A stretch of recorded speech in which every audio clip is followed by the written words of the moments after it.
Bem-vindos ao Vozes do JIT, podcast do mestrado em Gestão Integrada do Território. Meu nome é Laura, esta é a Roberta, esse é o Pedro. Estamos a poucos dias do CONGIT, nosso encontro da comunidade, que este ano tem um tema de extrema relevância: corpos feridos, rios silenciados, arte e cuidado na reconstrução da bacia do Rio Doce. Para nos ajudar a contextualizar o desastre de Mariana e aprofundar nossa discussão, temos a honra de receber um convidado com grande expertise em história ambiental e rios urbanos, o professor Bruno Rangel Capilé de Souza.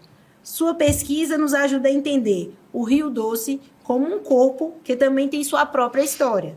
Professor, seja muito bem-vindo ao nosso podcast. Muito obrigado, gente. Obrigado por estar aqui. Agradeço o convite e a quem está escutando a gente também. Olha, para a gente é uma honra tê-lo aqui conosco.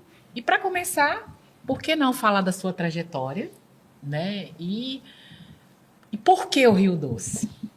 Por que o Rio Doce? É uma pergunta que não pensei, não planejei. E se a gente planeja, é a minha prepotência planejar a vida, né? Ela tem que ser vivida na trajetória, né?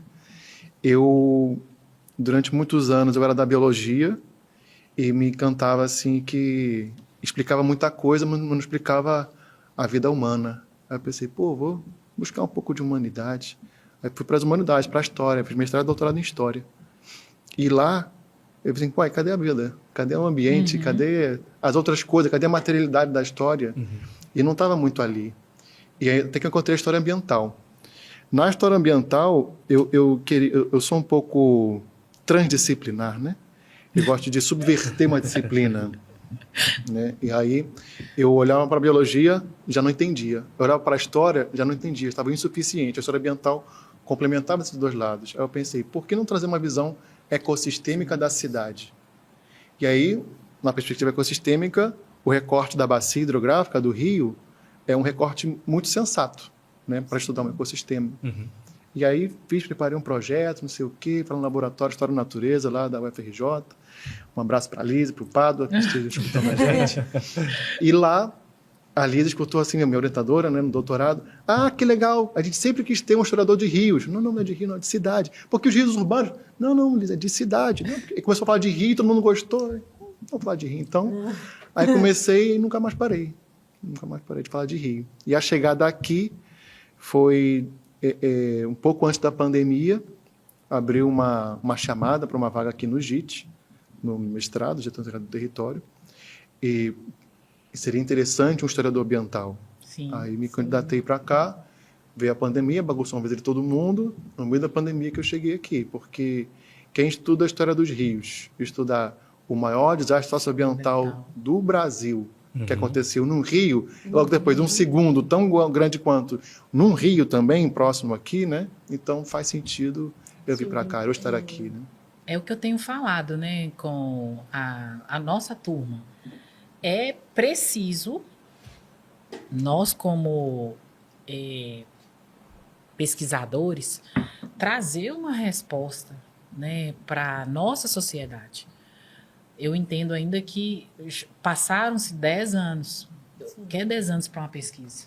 Né, para médio e longo prazo, para um dano que eu, Roberto, entendo como um dano permanente, né? E a gente entende o rio também, como o senhor bem colocou, como um corpo, né, professor? Um corpo ferido. E nada melhor do que ter essa temática para o nosso CONGIT. Eu entendo que a gestão integrada de território nos oportuniza isso, né? De dar essa resposta para a sociedade e trabalhar com pessoas que se dedicam a isso, como o professor Bruno, nós temos aí professora Eunice, né, professora Renata, né? Então eu entendo que nós temos, né, vamos dizer assim, essa função social da gestão integrada do território da Univale de dar essa resposta. Olha nosso cenário, maior desastre, né, ambiental da nossa nação, e nós precisamos trazer essa resposta, né? Aprendendo a conviver com a diversidade, né, professor? Sempre. Com os interesses econômicos, né? E mais uma vez vou reafirmar aqui, né, que se teve algo que eu tenho tido a oportunidade de aprender nesse mestrado, não sei se o professor vai concordar comigo, e o senhor é o meu professor, e eu estou disposta a aprender juntamente com o senhor, é que quando a gente percebe uma vulnerabilidade no território, não dá uma impressão que tem sempre um interesse econômico por trás? Exatamente. Comento sobre isso agora? Pode falar. Atualmente eu estou como professor de Estudos Territoriais 1 e tem um autor que muito nos interessa, que é o Milton Santos. E ele sintetiza muitos outros autores da geografia e muitas outras obras dele em dois tipos de atores no território. Um ator hegemônico e um ator hegemonizado.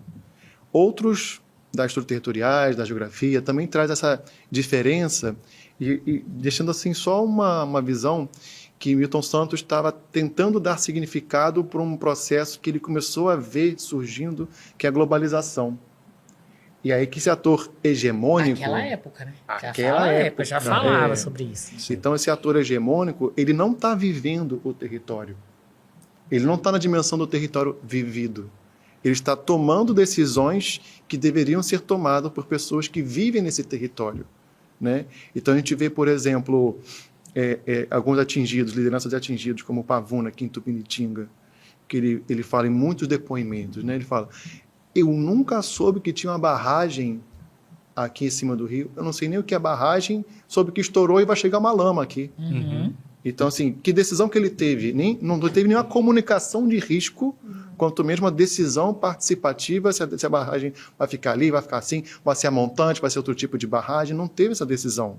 Então, esses atores hegemônicos tomam decisões sobre um território vivido em que os atores hegemonizados não estão tomando.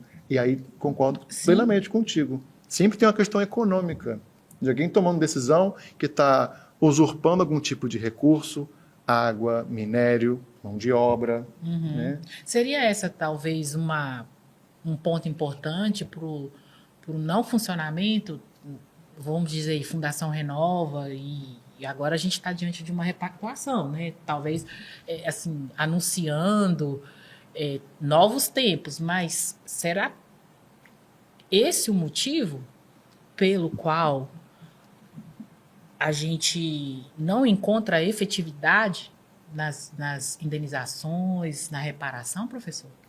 É complexo, né? Uma resposta não vai acontecer num podcast, não vai ser de uma pessoa. Então, assim, deixando claro a minha limitação existencial aqui para essa resposta. Mas tentando buscar dar um pouco mais de sentido nessa. Por que não funcionou? Então, temos que, numa abordagem territorial, primeiro ver esses atores que estão ali, quem são? Sim. Esses atores que estão ali têm objetivos, intencionalidades, têm possibilidades de ação muito distintos entre si. Então, por exemplo, vamos pensar numa liderança local de atingido em comparação com a Fundação Renova. Dois atores estão ali no território, né? Não vivido, a Fundação Renova não está ali vivendo, mas está num território ali, né? A intenção da Fundação Renova, enquanto uma fundação dirigida por pessoas que são da Vale, é totalmente diferente. Eles querem limpar o nome. E reconstruir a imagem. Não querem limpar o rio, querem limpar o nome. Querem limpar o Vale, mas a companhia Vale, não o Vale do Rio Doce. E aí, nesse sentido, a gente vai vendo que esse conflito de interesses, ele é muito desigual. Sim. Não está num ponto assim, vamos chamar aqui a Fundação Renova, é o atingido por essa gangorra se equilibrar. Não tem equilíbrio nisso. Sim, né? é verdade. Porque eles têm 42, tinham, né? Já não está funcionando, 42 bilhões de reais de recursos para fazer uma fachada verde, né? O greenwashing, que chama, né? Então, daí a importância da academia em dar significado, botar termos, criar conceitos, fundamentar tudo isso para criar uma linguagem que dê significado para essas coisas. Sim, Mas que o seja acessível, né? Para Esse é o eles problema. poderem entender. Esse é o problema. Essa seria a continuação da minha pergunta. Qual o nosso papel como pesquisadores, né, na gestão integrada de território? O que a gente pode fazer? Né? Eu acho isso aqui extremamente importante, para a gente criar, né, capital cultural, né, capital de pesquisa para a gente dar efetividade. Né? Difundir conhecimento. Sim. Eu acho que o Congite vai ser interessante por isso, né, para a gente parar, ter esse momento de pensar, gente, passou 10 anos. O que foi feito em relação de pesquisa e o que essas pesquisas trouxeram, né, de benefício. O que a gente pode fazer, né? O que a gente precisa aprimorar, o que a gente precisa melhorar para poder talvez dar uma efetividade maior que até então talvez a gente não tenha alcançado. Quando a gente for olhar para esses 10 anos anteriores, esses 10 anos que já se passaram, né? Porque 10 anos é uma marca, é uma década, né? Não é assim, considerando desastre ambiental, não é um longo período, né? Mas é um tempo bom que já dá para poder fazer algumas avaliações, algumas análises.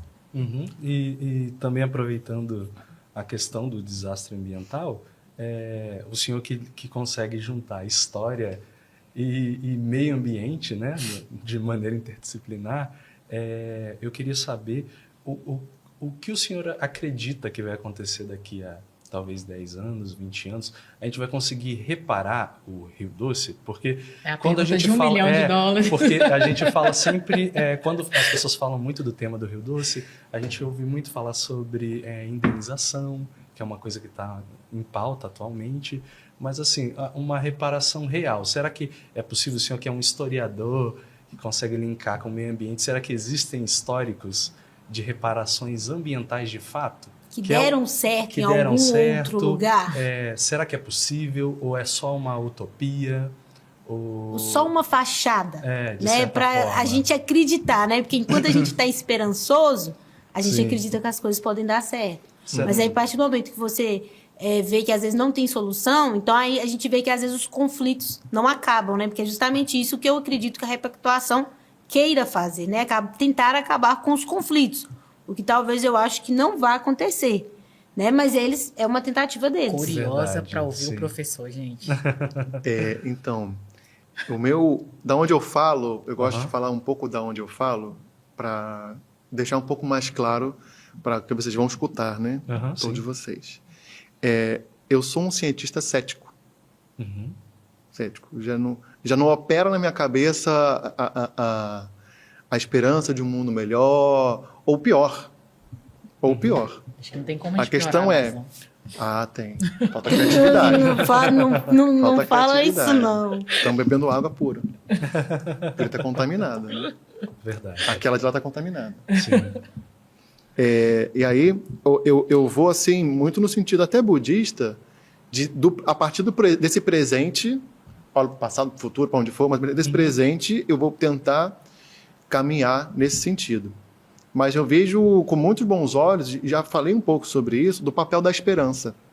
A esperança tem um papel muito importante para mobilizar. Porque a desesperança, a pessoa fica estática, imobiliza, não quer fazer. Tem até um pensador aqui do nosso vale, né, Ailton Krenak, que ele fala que a ideia de o mundo vai acabar é uma ideia cretina da gente não fazer nada. Mas vai acabar mesmo, então o que eu vou fazer?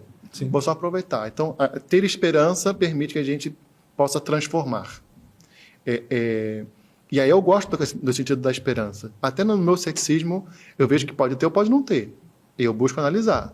Eu trabalho com memória das pessoas, entrevisto pessoas. Então, tem pessoas com esperança, tem pessoas que estão zero esperança. Sim. E aí, nesse caminho, a utopia, junto com a esperança, nos cria um horizonte a ser caminhado.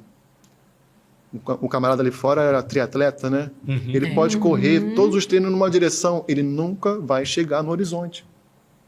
Não se chega, é uma ideia. Que a gente olha pela paisagem, né? É uma ideia. Então, uma ideia de um mundo melhor nos faz caminhar. E aí, botando essa perspectiva, que já não é minha, como pessoa, mas eu vejo e analiso de outras pessoas. Essa perspectiva em que os agentes que estão aqui, tendo esperança, não uma esperança ingênua, boba, de que, não, mas não, tá tudo bem não, vai estar muito ruim, pode piorar muito, mas vamos trabalhar em cima disso. Aí eu vejo que é possível muitas formas de reparação mais justas e mais ambientalmente satisfatórias. Né?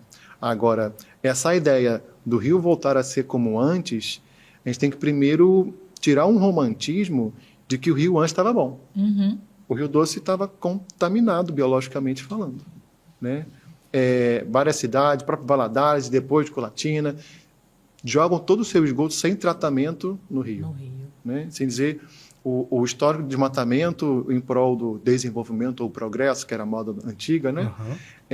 Trouxe um desmatamento que teve um assoreamento, né? Erosão e assoreamento do rio, e o rio fica comprometido porque, não sei se vocês estão ligados aqui no nosso encontro, aqui nessa parte do Médio Rio Doce, a topografia de rochas ela é muito diversa. Quando o rio baixa, dá para ver. Olha aqui um monte de coisa. E aí, quando os sedimentos vão descendo dos morros que estão desmatados, eles vão tirando esses microhábitats que poderiam ter macrovertebrados, poderia ter pequenos peixes, poderia ter peixes um pouco maiores, toda uma cadeia trófica do ecossistema que daria mais chance de reverter esses danos que alguém falou, você, de repente, permanente. Sim. Não há permanência, mas não quer dizer que vai ser o que era antes. Não vai. Tem uma música, né? Nada será como antes. Tem algumas aí, né? Mas Nada do que foi, será. pode ser também Lulu Santos, né? Acho que é Lulu Santos. Isso Nada do que mesmo, foi, é. será. Exato, e aí o que temos que ver é... Estou budista hoje. Vamos mais uma questão do budismo, Não, que mas é... é ótimo, importante tá que ele está maravilhoso. falando, a visão dele de que Sim. talvez não exista um dano permanente, porque isso tem efeitos no mundo jurídico, social. Sim. Então, por isso que eu acho a importância da pesquisa. A gente precisa ser ouvido, né? E precisa dar voz à pesquisa.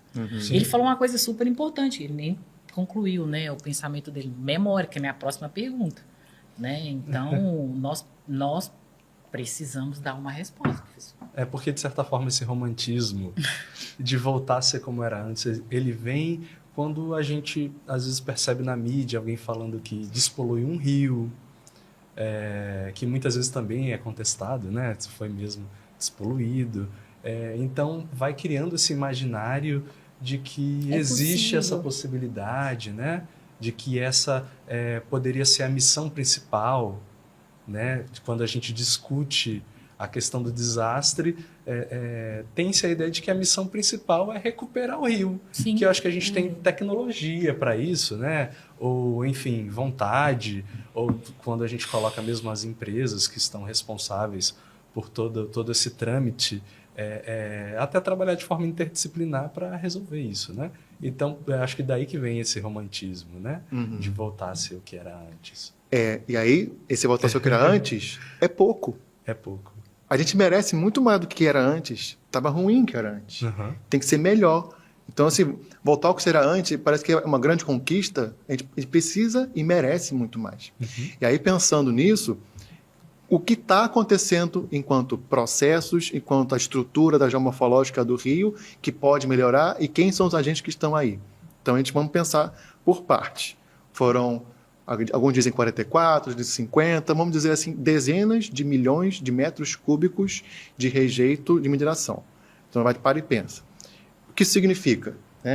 Tem a questão do volume e da questão física de um monte de sedimentinho pequenininho, bem fininho, por toda a calha do rio, todo o leito do rio. Então, isso é um aspecto físico. Mas tem uma questão biofísica da contaminação de metal pesado. Então, assim, despoluir um rio que tem uma questão de poluição biológica, né, é um trabalho. Despoluir um rio com uma questão de metal pesado é outra. Aí poderíamos dizer que é um dano permanente, né? Mas tem a permanência, mas não é igual. Sim. Ela vai mudando com o tempo. Então, o que acontece? Todo esse sedimento que chegou, com os últimos grandes enchentes que tivemos, 2020, 2022, vamos ver como é que fica aí nesse futuro, essa lama volta para a margem do rio. Então, vê os tratores, as pessoas tirando com a enxada, a venda daqueles aspersores, como é que é? Aquelas mangueirinhas elétricas, sabe? Então, isso mudou toda a paisagem pós-enchente aqui em Valadares. Né? Isso pelas entrevistas, pelos trabalhos que eu faço, fiz alguns mapas também mostrando isso. Já tem até um artigo publicado agora para uma revista Oral History, e estou fechando hoje um outro artigo para isso, para fazer uma história ambiental dos sedimentos. Então, esse sedimento, temos que acompanhar ele. Ele desceu, beleza. Está tudo no mar agora? Não. Tem alguma coisa no leito do rio, e nós não percebemos nos atores que estão nesse território 2 atores muito importantes. a usina hidrelétrica de Baguari e a usina hidrelétrica de Candonga, que é um grande reservatório de água, mas não tem como... Opa, sedimento fica, a água vai, não tem. Poderia ter? Não sei, não sou engenheiro dessa maneira. Então, ali fica armazenado e conforme a demanda de produção elétrica, conforme a demanda, sei lá, de muitas cheias, tem que soltar um pouco da água, esses sedimentos voltam a entrar aqui. Então, essa persistência está aí até hoje por causa, em grande parte, né? Obviamente, é dona da Samarco, o principal Vale BHP. Mas a HE de Candonga, a HE de Baguari, também tem um papel ali, primeiro, de comunicar. Olha, gente, eu vou abrir aqui a comporta e vai elevar o nível do rio, vai ter um pouco mais de sedimento, evita beber essa água para estar um pouco pior. Então, assim, na dimensão do desastre, sua persistência, não digo como permanência, ele persiste e vai persistir enquanto desastre muitos anos. Agora, não vai ser igual. O que era antes é bem diferente do que é hoje, daqui a 10 anos vai ser diferente, mas vai ter a persistência do desastre. Aí vai ter. E aí podemos ver o que pode melhorar, que já teve melhor, o que pode melhorar mais ainda. Comunicação. A comunicação de risco das barragens durante um tempo melhorou, mas hoje em dia está meio capenga, de risco, falando de risco, né? Maior participação nas decisões. Então, por exemplo, se alguém fizer uma mineração aqui na montante nosso aqui, né, subindo o rio, eu acho que tem que ter uma audiência pública com todos os municípios que podem ser afetados. Né? Não só um distrito de Mariana, né? Todos os municípios. Dá muito trabalho. E dá muito lucro. Eles estão pagando aí bilhões e as ações continuam subindo. O lucro deles continua subindo. Então, tem que perceber essas dimensões também e vários processos históricos, por aí mais. E aí, não sei, eu não quero alongar muito, tem outras perguntas aí também. Professor, relacionado à questão, que a gente sabe que já teve outros desastres, né? Não só aqui no Brasil, em outros países, mas aqui voltando para o Brasil, teve o de Mariana e depois veio o de Brumadinho. O que o senhor acha que leva pela questão da história ambiental? Porque tem como a gente olhar para o passado e ver, olha, aconteceu isso, o que a gente pode fazer? Por que o senhor acha, apesar de já ter tido vários desastres ambientais, não só no Brasil como em outros países, e ainda assim ser recorrente? Tu acha que é coincidência? Coincidência? Não. Então, tem que estruturas sociais estão por trás disso, né? Por que, então, surgiu a mineração? Começo de conversa. Primeiro, Minas Gerais, para quem não é de Minas, como eu, sou do Rio, passando que Minas Gerais é um histórico mineiro do século XVIII. Sim. Por isso o nome de Minas. Mas continua até hoje. Continua até hoje. E agora com a febre do lítio, né, professor? Exato. Vai mudando. Exato, vai se Eles vieram renovando atrás essas das histórias. esmeraldas, acharam o ouro e agora... E a história recente, se não fosse o desastre, teria sido apagada. Porque qual outro grande estado que tem mineração no Brasil? Pará. Mais que Minas. E é invisibilizado também. Então, assim, a gente vai vendo que história está sendo oficial, tá, aspas, aí, está sendo oficial para ser contada para as pessoas. Então, tem esse ponto. Aí um ponto para entender o que aconteceu nesse momento que começou a ter mais mineração. Volta aí, início do século XXI. A China estava crescendo estupidamente, demandando, e para crescimento econômico uma demanda material enorme, né? A gente estava exportando o quê? Ferro. Para construção civil da China, construção naval da China, ou da Europa também, que cresceu. Então, nesse momento de crescimento econômico, o preço, aquela eterna lei da economia, né? Se aumenta a demanda, vai aumentar o preço. Então, o preço do minério de ferro aumentou muito em 2003, 2004 e tudo mais. Isso tem até uma associação com as políticas também, de esquerda, na América Latina inteira. Ali começou um fenômeno chamado neoextrativismo. Então, em 2003, 2004, começou ali o fenômeno do neoextrativismo, em que o alto preço, os grandes grupos de capitais pensaram assim, opa, bora ganhar uma grana aí. O pensamento é esse, bora ganhar uma grana aí. Há pouco tempo, só abrindo um outro parênteses, há pouco tempo a Polícia Federal fez uma operação, a Operação Rejeito, que prendeu aí muita gente.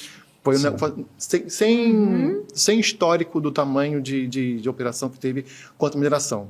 Aí vem na grande mídia, que é burguesa, e fala: essa organização criminosa não tem relação com mineração, estavam aproveitando, não sei o quê. Engenheiro de mineração, técnico, o cara da ANM, a gente na mineração, como é que não... Não tem Como é que né? separar? E esse é o modus operandi que sempre foi assim. A questão é, agora tem investigação, antes não tinha. Sempre foi assim, licenciamento aberto, aquela bagunça toda. Beleza, aí voltando para o neoextrativismo. O preço aumenta, aumenta a produção. Só que o preço não se sustenta alto, porque se aumenta a produção, abaixa o preço.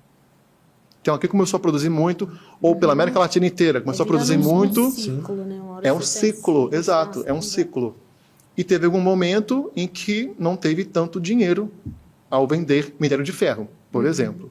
E nisso, o grande acionista, né, a pessoa que está lá apenas sentada ganhando dinheiro com o trabalho do Vale do Rio Doce, com o trabalho da Samarco, com o trabalho da BHP, com o trabalho de qualquer minerador que está aí. Né? Esse grande acionista fala assim: uai, cadê o meu lucro? Se não tem, eu vou tirar daqui minhas ações daqui, vou botar em outro lugar. E aí todas as mineradoras fazem relatório de risco, gestão de risco, muito bem, mas é risco financeiro que interessa para eles. Né? O relatório de risco que o engenheiro faz é de qualquer jeito, depois, não, o engenheiro... Aí culpa o engenheiro, mas não culpa o acionista. O acionista, esse ator hegemônico que não está no território, está tomando decisão e prejudicando a vida das pessoas, ele é sempre pegando um lucro. Nesse país nem está tributado, não tem tributação para rendas de dividendos, e aí fica aí nisso. E aí começa a pressionar a empresa começa a pressionar os trabalhadores, começa a ter um aumento, e tem algumas pesquisas já mostram isso. Esse ciclo, essa pressão dos acionistas com a empresa, dirigente, começa a ter um aumento de acidente de trabalho. Eu vi a professora na disciplina que a gente faz de águas, a gente leu um verbete e eu lembro que tinha sobre essa questão da mineração. E aí comentando que eles diminuem na questão de prevenção de EPIs justamente para não diminuir o lucro dos acionistas. Quando vê que vai diminuir, então eles começam, vamos ver onde que a gente consegue tirar lá na parte de baixo, porque a gente não pode mexer no lucro dos acionistas lá em cima. Uhum. É quase uma religião esse negócio, né? Vocês estão vendo. E aí começa a ter aquela toque de caixa. Não, faz esse relatório logo, temos que aumentar a produção para manter o lucro, porque o preço do minério caiu, aumenta os desastres. Então, ter um seguido do outro não foi uma grande coincidência, não foi, Deus está triste com a gente, choveu muito na cabeceira, um acidente. Não, isso aí é retórica de quem conta essa história depois.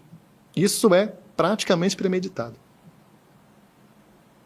E nesse caso, o que nós, enquanto comunidade acadêmica, podemos fazer, claro, além das pesquisas, mas, como o Wilson falou, veio uma decisão lá de cima, continua, é um ciclo que vai continuando, acontece aqui, acontece lá na frente. Como que a gente poderia fazer, talvez, não sei, pressionar o governo, porque, no caso, a gente vê muitos casos, tem a questão da fiscalização, a gente, infelizmente, vive um país que tem a questão da corrupção, né? Que a gente vê, acredito que isso acaba que atrapalha também nessa questão de prevenção, né? Porque a gente trabalha também com reparação, né? E não com a prevenção. E não só na questão dos desastres. Acho que vários setores da sociedade, o Brasil mais é voltado para vamos cuidar da reparação. A prevenção dá muito gasto, a reparação a gente vê depois. O que fazer, né? O que fazer. Tá. Pensando do ponto de vista do discurso, então, a primeira uma coisa que vocês já fazem agora, que é debater o assunto. Tem que debater. E que também novas pessoas, e novas vozes, né, chamar atingidos, chamar engenheiros. Engenheiros têm que ser escutados e vai dizer assim, como é que liberaram um conceito tecnológico chamado barragem a montante? Hoje em dia é proibido, mas como é que liberaram? Qual é a base de manter a mesma fundação e vai subindo com mais peso? A fundação não aguenta. Né? Então, primeiro, mais vozes. Então, vocês já estão fazendo isso. Outra coisa ninguém faz nada sozinho. Nem os atores hegemônicos, tampouco nós, hegemonizados. Não fazemos nada sozinho, organizar-se. Né? E aí, a coisa mais difícil é um ser humano estar do lado do outro. Né? Dizem que duas cabeças Como é que é? Pensou melhor do que uma? Pensa daqui uma, né? Duas coisas dão cabeçada. Mas e o difícil é entrar nesse acordo de conversar 2, 3, 4, 5 mil, 2 milhões, 220 milhões. Diversidades, cada um vai querer pôr o seu interesse. Sim. sim. E Não aí o interesse entra o coletivo. jogo humano mais doido que as pessoas roubam essa ideia, que é uma questão de discurso, que é política. Política é, por exemplo, a gente usar esse copo ou essa caneca. É tomar uma decisão coletiva. Uhum. Ah, não, mas tem que aparecer assim, tem que aparecer assado. Escuta todo mundo, vê as diferenças e toma uma decisão. Isso é política. Agora, a politicagem partidária é outra coisa. Mas quando fala pessoa comum assim sobre política, não gosto de política, não. Então, tu é um ditador fascista. Sim. Se você não escuta o outro para tomar decisão, isso é política, né? Uma decisão coletiva também. É uma decisão coletiva. Então, tem que estar junto. E aí tem que chegar as pessoas se reunirem e tomar decisão. Então, bora criar tecnologias sociais para se unirem e tomar decisões. Não é, professor? Você acha que eu sou política? Sim, estou aqui do seu lado por isso. Se não fosse, eu não estaria aqui. Porque você não permitiria estar aqui. E o senhor também citou também o povo Krenak. Quando a gente fez a matéria de Território e Memória, acredito que vocês fizeram também. Você vai pegar minha pergunta? Não, você ia fazer essa pergunta? Das Mas, crianças, assim, né, que sim. nasceram depois do desastre. Nossa, isso dói meu coração. Sim, sim. A questão do povo Krenak, que tem uma relação com o rio, e também de identidade, né, que eu citei até no outro podcast também, que foi a relação das crianças da cidade de Valadares que acabam não tendo uma boa relação com o rio, né? Então, eu queria entender como se impacta na identidade, né, das crianças, de quem não tem a oportunidade de ver o rio, conviver com o rio. Isso é muito doido, porque uma identidade de um Dói. povo, Isso machuca a gente. independente de qual seja, até urbanoides como eu, né? Ela é construída coletivamente. E sempre, qualquer grupo social vai ter um conflito geracional. No meu tempo que era bom. Essa molecada hoje em dia sabe de nada. Sempre vai ter.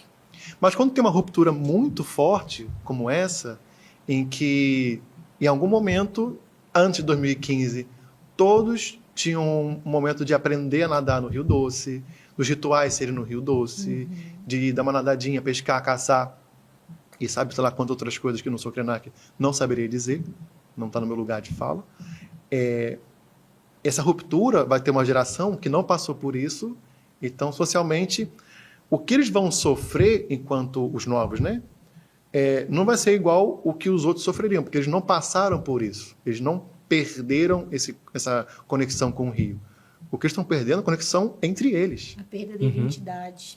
E vai ter uma erosão cultural. Sim. Que é necessário ter outros movimentos que certamente estão fazendo para ter essa coesão social ali. E a memória tem um ponto muito importante nisso. Não a memória do desastre somente, mas a memória do Guatu, do Rio Doce, da memória da relação deles, Verdade. a memória do que eles são enquanto grupo social. Então, esse é um caminho que eu acredito, venho trabalhando e espero cada vez mais estar aí, né? Porque isso está na resposta do que fazer. É no trabalho coletivo de memória, é escutando os outros. É uma ciência cada vez mais participativa. Não vai ser um professor da Univale descobriu e vai decidir. Não. Todo mundo junto e a Univale estava ali. Vai ter que ter todo mundo junto.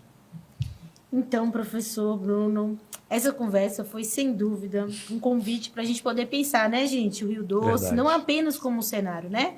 Mas também como um protagonista que vai carregar sua própria história. É uma lição valiosa, né, que a gente vai carregar com a gente.